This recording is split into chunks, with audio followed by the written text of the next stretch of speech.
My name is Mike Jones, and I'm a barista at Third Rail Coffee, right by Washington Square Park in New York City. I'm going to teach you some basic coffee making skills.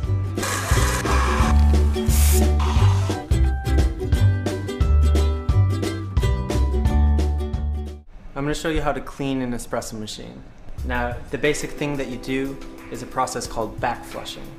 Now what this is instead of using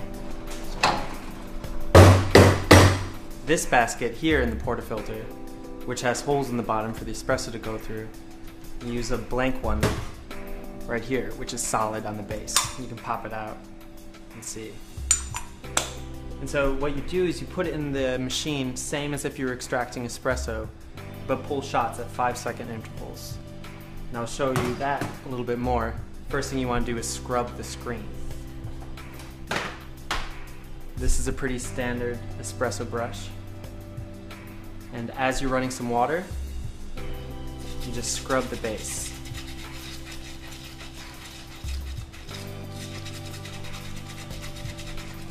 Now if you're doing this at the end of a night, at a busy cafe, you would actually take the screen off. But to give it a good clean, this is sufficient. So you put the portafilter in.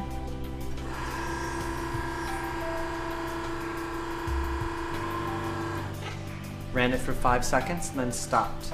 And then dump out the dirty water.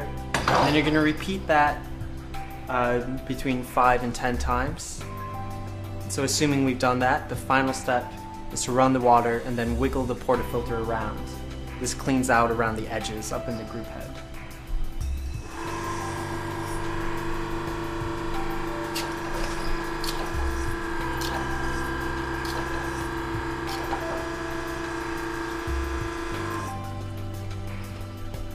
So at the end of the night, you're going to want to do that same back flushing process, but this time with chemicals.